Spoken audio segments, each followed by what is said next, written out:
ठीक, स्क्रीन को क्लियर करते हैं। ठीक है, तो चलो फिर आगे बढ़ते हैं। तो यहाँ तक जो है हमारा क्लियर हो गया कि ये हो गया तुम्हारा कंपोनेंट हो गया। अब इस कंपोनेंट में हमने कंपोनेंट बना लिया। ऐप नाम का एक कंपोनेंट है जो कि index.js फाइल में ये कॉल हुआ था, इंपोर्ट हुआ था। अब इसके अंदर जो है जो रिटर्न जो है यहाँ पे और भी हम बहुत चीज़ कर, जो रिटर्न के पहले जो है तुमको जो प्री वर्क जो है ना, मान लो कि कुछ भी है यहाँ पे, लेट एक्स कर दो इज इक्वल टू 10 कर दो, मतलब कुछ भी काम तुम यहाँ पे कर सकते हो। CLG कर दो, कंसोल लॉग करा दो, एक्स करा दो, ये सब कर सकते हैं हम लोग।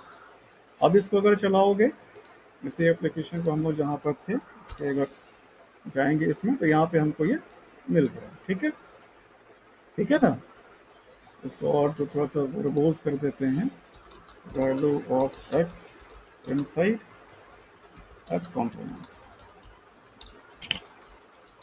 ठीक है, ये हमको आ रहा है, मिल रहा है। ठीक है, तो रिटर्न के अंदर जो है हमको हर एक कंपोनेंट को जो है कुछ रिटर्न कराना होता है। ये रिटर्न कीवर्ड बहुत ज़रूरी है। ये रिटर्न हम जो भी रिटर्न कराएंगे वो वही चीज़ें जो है तुम्हारी डोम के अंदर जो है अटैच होती हैं और मैनिपुलेट हो जाती हैं। तो ये रिटर्न का इंपॉर्टेंस और रिएक्ट क्या, और इस रिटर्न के अंदर जो है बेसिकली हम जो लिखते जो हैं वो JSX लिखते हैं, ना कि HTML लिखते हैं। ठीक है, तो ये जो JSX जो JSX जो है, तो बेसिकली इसी HTML को एक मतलब रिएक्ट वालों ने एक JSX बनाया। जैसे क्योंकि नॉर्मली क्या है कि वैसे भाई अब हम लिख नहीं सकते थे ना, क्योंकि हम HTML को समझते हैं। तो हालांकि जो HTML हमने लिखा है वो इवेंचुअली तुम्हारा जो है ये जो JSX जो है ये कंपाइल जावास्क्रिप्ट में होता है। तभी जो है जब तुम इसका चंक अगर देखे होगे, हम लोग लास्ट टाइम जो हम लोगों ने जो देखा था, कल ही जो देखा था, तो जो चंक जो मल्टीपल और क्या कहते हैं मल्टीपल चंक्स जो हैं बंडल डॉट जेएस के अंदर में, इसमें अगर जाओगे देखोगे, तो ये सब चीज़ें जो होती है ये हमारी समझ से परे हैं। ठीक है ना, ये तभी हो सकता है कि जब हम उतना डीप में जाएं कि हम रिएक्ट के कोर को मैनिपुलेट करना शुरू करें। तो अल्टीमेटली जो JSX होता है, वो JSX जो है ये रिएक्ट समझता है कि ये क्या लिखा हुआ है इसके अंदर में। अच्छा डिव है, तो डिव लिखा हुआ है तो उसका मतलब कि क्या उसको उससे क्या करना है। अब यहाँ पे नॉर्मल जो CSS अगर होता है, जो HTML जो होता है, तो वहाँ पे हम लिखते हैं क्लास इज इक्वल टू, यहाँ पे हम जो है लेट्स से कि रो दे, ऐसे ना बूटस्ट्रैप में करते हैं। एक्चुअली ये एक एरर है, क्योंकि यहाँ पे क्लास जो है बेसिकली रिएक्ट में एक रिजर्व कीवर्ड है, और उसके लिए और उसको जो है वो नहीं समझ पाता, पार्स नहीं कंपाइल नहीं हो पाएगा। तो क्लास यूज़ करने के लिए यहाँ पे क्लास नेम होता है। और यहाँ पे याद रखना कि ये इसके अंदर जो है हमेशा जो है आपको ये कैमल केस चलता है, न कि नॉर्मल वाला चलता है। ठीक है ना, तो केसिंग बहुत मैटर करती है। तो ये हमारा जो इसके अंदर जो रिटर्न के अंदर जो है बेसिकली हम JSX लिखते हैं, और JSX के अंदर जो है हम इवेंचुअली हम पूरी की पूरी HTML लिख सकते हैं, और इवेंचुअली हम लोग देखेंगे। ठीक है, तो ये हो गया तुम्हारा। और उसके बाद जो है जब हमारा जो भी फंक्शन हमने बनाया, उस फंक्शन को हमको एक्सपोर्ट भी करना होता है, ताकि जो है ये तुम्हारा विजिबल हो सके। जब तक एक्सपोर्ट नहीं करोगे ये इंपोर्ट नहीं हो पाएगा। ठीक है ना, तो इसलिए फिर जो है हम लोग, और ये जो लिखते हैं कि एक्सपोर्ट डिफ़ॉल्ट का मतलब होता है कि जब भी कोई जो है इस ऐप नाम के फाइल को इंपोर्ट करेगा, तो हम इसके थ्रू हम ये बोलना चाह रहे हैं कि जब कभी भी कोई इस ऐप नाम के फाइल को इंपोर्ट कराएगा, इस कंपोनेंट को इंपोर्ट कराना चाहेगा, तो हमारा ये फंक्शन जो है वो ऑटोमेटिकली जो है हम उसको एक्सपोर्ट करा रहे हैं। क्योंकि देखो रिएक्ट में क्या है कि आपको जो है जो भी जब आप इंपोर्ट कराते हो, और ये जावास्क्रिप्ट में भी है, तो आपको जब तक कोई चीज़ एक्सपोर्टेड नहीं होगी ना, तब तक कोई इंपोर्ट नहीं हो पाएगा। ठीक है, जैसे कि हम लोग जो है यहाँ पे, और मिनिमम ये किसी भी सिंगल फाइल में एक जो है डिफ़ॉल्ट जो है एक्सपोर्ट ज़रूर होना चाहिए, नहीं तो वो प्रॉब्लम क्रिएट करेगा, नहीं तो कंपाइल नहीं होगा।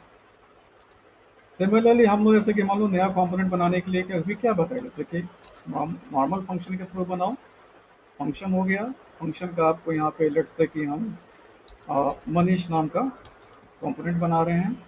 इसके अंदर जो है हम रिटर्न करा रहे हैं, और रिटर्न करा रहे हैं लेट्स से कि हम डिव रिटर्न करा रहे हैं, और डिव के अंदर हम लिख दे रहे हैं लेट्स से कि तुम्हारा H2 और दिस इज मनीष। ठीक है। अब ये चीज़ देखो, एक चीज़ देखोगे कि ये तुम्हारा जो है, अच्छा एक और चीज़ है, इसके पहले इसको समझने के पहले जो है एक चीज़ क्लियर कर लेते हैं, नहीं तो वो अन्य चीज़ तुमको कंफ्यूजन है। ठीक है। मान लो कि हमने ये रिटर्न करा दिया। अब ये जब रिटर्न करा दिया, हमने एक नया कंपोनेंट बनाया है, ठीक है ना।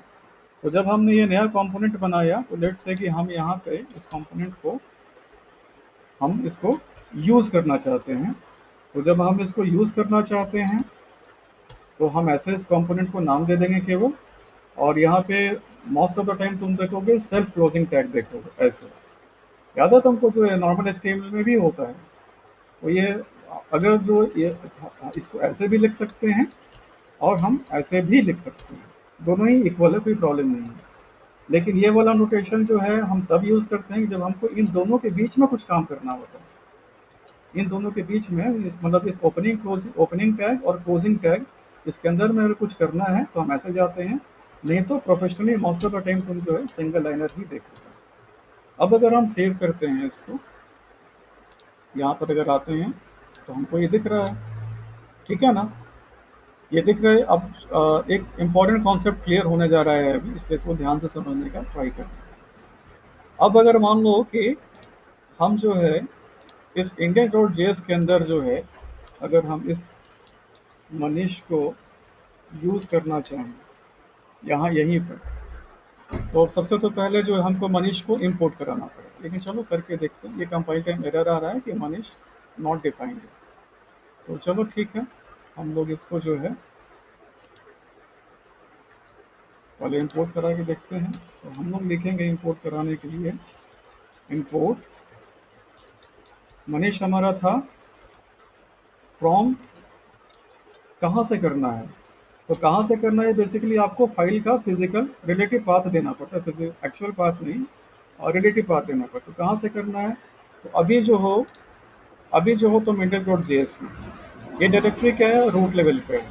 तो हम बोलेंगे कि रूट लेवल डायरेक्टरी पे हमारा जो, देखो तुमको ये मनीष जो है कहीं पे विजिबल ही नहीं है, हमको केवल ऐप ही विजिबल है। हमारी फाइल का नाम है। इसके बाद भी अगर इसके बाद अगर करो तो ये देखो कि दिस इज मनीष, यहाँ पे ये हमारा विजिबल है। इसको हम लोग यहाँ से हटा देते हैं। यहाँ पे अगर देखोगे तो ये आ रहा है कि welcome to my first react है भाई मनीष। ये वाला जो हमारा जो है दिस इज मनीष, एक्चुअली इसको जो हम जो करना चाह रहे थे, तो ये हमने इसको यूज़ तो यहाँ पे कर भी दिया। एक्चुअली कंपोनेंट भी है, ऐसा नहीं कि कंपोनेंट नहीं है, कंपोनेंट तो है। लेकिन फिर भी इस कंपोनेंट में जो चीज़ लिखी गई है वो चीज़ यहाँ पे नहीं आ रही है। इसलिए नहीं आ रही है कि इस फाइल के अंदर जो है केवल और केवल ये हमने जैसे ही मनीष को भी लिखा कि भाई हम तो इम्पोर्ट मनीष को करना चाह रहे हैं, लेकिन इस फाइल के अंदर जो है डिफ़ॉल्ट एक्सपोर्ट जो है केवल ऐप किया हुआ है। इसीलिए जो है तुम यहाँ पे ऐप ही देख रहे हो। मनीष कंपोनेंट के अंदर हमने जो ये एक्चुअली ये चीज़ आनी चाहिए थी ना, लेकिन ये चीज़ नहीं है। तो उसके लिए क्या काम कर सकते हैं, अब हम यहाँ पे करेंगे एक्सपोर्ट मनीष। ठीक है। ये जब करेंगे और यहाँ पे हमको जो है, क्योंकि हमने नेम्ड करना, नेम्ड हम इंपोर्ट कर रहे हैं, तो हमको इसको ऐसे लिखना पड़ेगा। ये एरर क्यों दे रहा है भाई।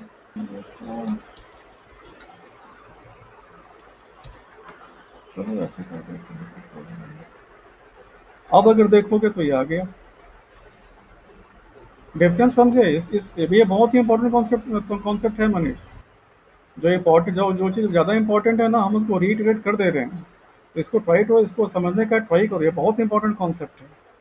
चीज़ों को समझे हो या नहीं समझे हो, इसमें कोई क्वेश्चन है, इसमें कोई क्वेश्चन है तो पूछो। राइट, देखो फिर से राइट, क्योंकि जब तक जो है इसको तो, और देखो इसको हमने जो इम्पोर्ट कराया है, तो ये देखो बेसिकली ये ऐप जो है, चूँकि ऐप के अंदर हमने जब लिखा था तो हमने कर्ली ब्रेस नहीं लगाया था, लेकिन यहाँ हमने ये कर्ली ब्रेस लगाया, ऐसे इसको लिखा। रीज़न क्या है कि ये नेम्ड इम्पोर्ट है।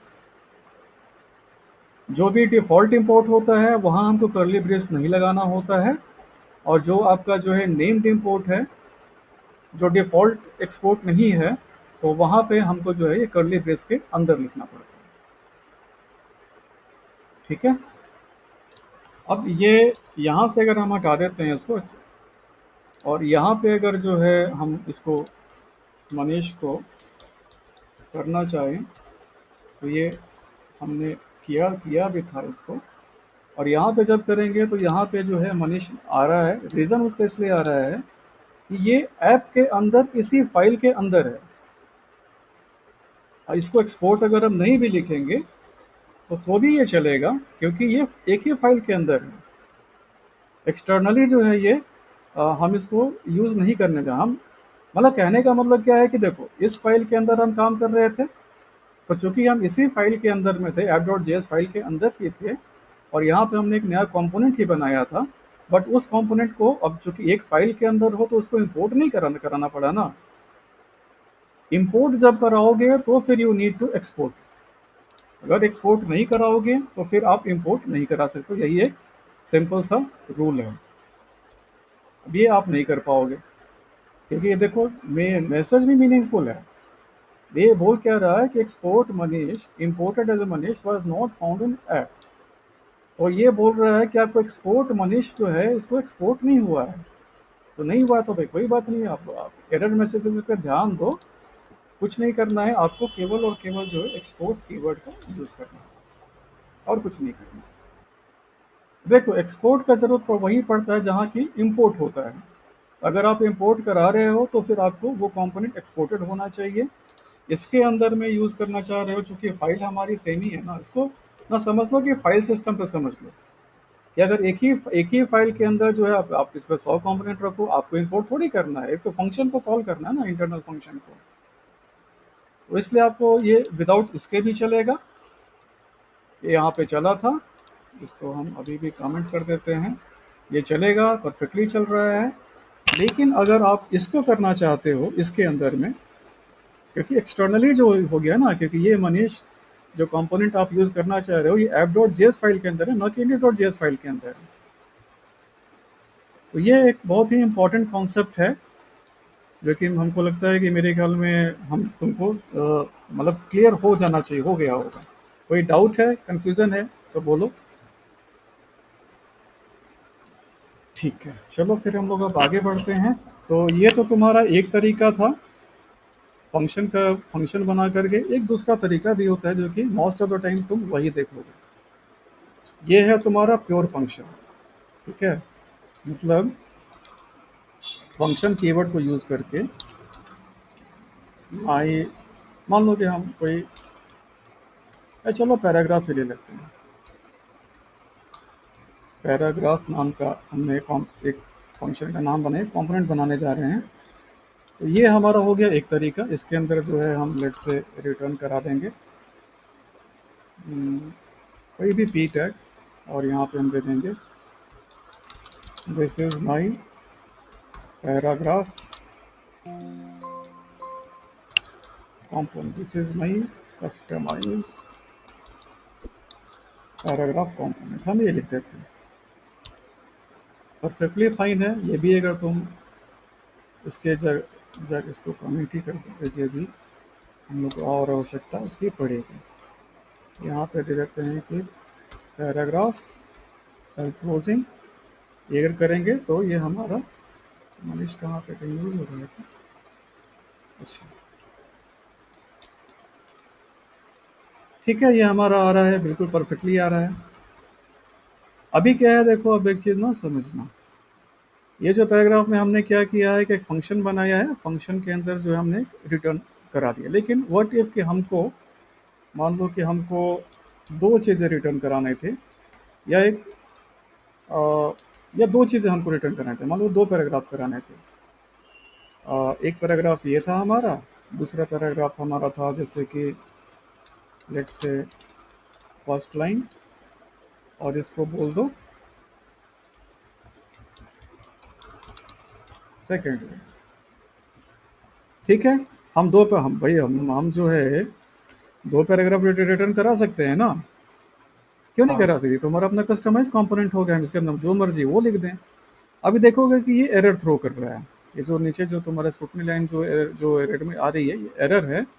और ये एरर बेसिकली इसलिए है कि बाय डिफ़ॉल्ट जो है, जो रिटर्न स्टेटमेंट जो है, वो हमेशा और हमेशा जो है एक ही लेवल का जो है, जो तुम्हारा पैरेंट लेवल का जो है रूट, एक ही पैरेंट रूट हो सकता है। ठीक है ना? तो यहाँ पे देखो कि ये एक पी है, ये एक टैग हो गया, दूसरा पी टैग हमारा, ये दोनों ही रूट लेवल पे, इसके दोनों ही रूट लेवल पे। इसीलिए जब केवल अगर ये करोगे तब तो ये वैलिड है, तब तो ये रन करेगा। लेकिन जब हम ये कर रहे थे तो ये हमारा काम नहीं कर रहा था। ये देखो कंपाइल टाइम एरर आएगा, ये कंपाइल ही नहीं होगा, क्योंकि JSX हमारा जो है, ये हमारा केवल और केवल जो है एक ही एलिमेंट को मतलब सिंगल को सिंगल, ये जो इसको जो पी टैग जो देख रहे हो ना, तो बेसिकली इसको जो है, अगर HTML के हिसाब से अगर देखोगे तो एक ही डिव रिटर्न कर सकता है। तो इसी को अगर तुमको ऐसे करना है तो हम इसको ऐसे लिख सकते हैं, तब ये फाइन हो जाएगा, तब एरर नहीं आएगी। अभी एरर नहीं आएगा, अब एरर भी चला गया, क्योंकि अब जो है बेसिकली हम एक जो है इस रिटर्न स्टेटमेंट में हम एक ही पेरेंट लेवल का जो डिव रिटर्न करा रहे हैं।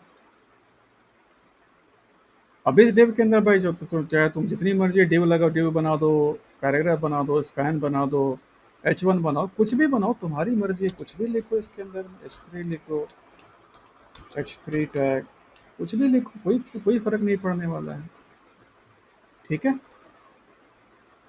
ये समझे कि ये सिर्फ एक ही सिंगल रूट लेवल का एलिमेंट रिटर्न कर सकता है, तो उसको रैप करना पड़ेगा आपको किसी डिव के अंदर में। अब एक होता है कि डिव में, या फिर जो है इसको बोलते हैं कि तुम्हारा जो है एम्प्टी टैग है। तो जब कभी वैसा कोई सिनेरियो होता है कि हमको स्पेसिफिकली डिव नहीं चाहिए वहाँ पे, लेकिन हमको मल्टीपल जो है HTML एलिमेंट्स हमको रिटर्न कराने हैं, तो ये एम्प्टी जो है टैग्स होते हैं। तो भी ये भी परफेक्टली फाइन है, कोई प्रॉब्लम, विदाउट एनी प्रॉब्लम ये रन करेगा। ठीक है, तो ये एक इम्पॉर्टेंट कॉन्सेप्ट था। कोई डाउट? ठीक है, एक चीज़ हम और कर लेंगे आज के लिए, क्योंकि आज के लिए तो क्लास बहुत ज़्यादा हो गई है, थोड़ा थ्योरी भी प्रैक्टिकल भी। ये था एक तरीका, लेकिन इस तरीके को तुम बहुत कम देखोगे। मोस्टली जो तुम देखोगे उसको बोला जाता है एरो फंक्शन। बोलो, अब तुम सोच रहे हो कि भाई ये एरो फंक्शन क्या है? तो एरो फंक्शन जो है बेसिकली बहुत हैंडी होता है, और उसको यूज़ करना भी हैंडी है। और सबसे बड़ा जो प्लस पॉइंट ये होता है कि एरो फंक्शन जो होता है, हम उसको किसी वेरिएबल में असाइन कर सकते हैं। ठीक है, तो हम इसी फंक्शन को बनाएंगे, एरो फंक्शन में कन्वर्ट करेंगे, जो तुम सबसे ज़्यादा ज़्यादा देखोगे। और ये चीज़ तुमको कल भी बताए थे, जो हम लोग जब वेरिएबल्स का पढ़े थे, तो कि मोस्टली हम जो है कॉन्स्ट यूज़ करते हैं, ताकि कोई एक्सीडेंटली जो है वो कॉन्फ्लिक्ट ना हो। तो हम यूज़ करेंगे कॉन्स्ट। अब यहाँ पे हम देंगे नाम पैराग्राफ इक्वल टू, ये हमारा होगा, स्टार्ट हुआ हमारा फंक्शन। और ये जो फैक्ट एरो आई का जो सिंबल जो है, अब ये तुम्हारा जो है ये एरो फंक्शन बन गया। ये तुम्हारा जो है एरो फंक्शन है, और ये तुम्हारा जो है प्योर फंक्शन। ये भी बहुत इंपॉर्टेंट है Manish, arrow function pure function, interview में ये बराबर पूछा जाता है।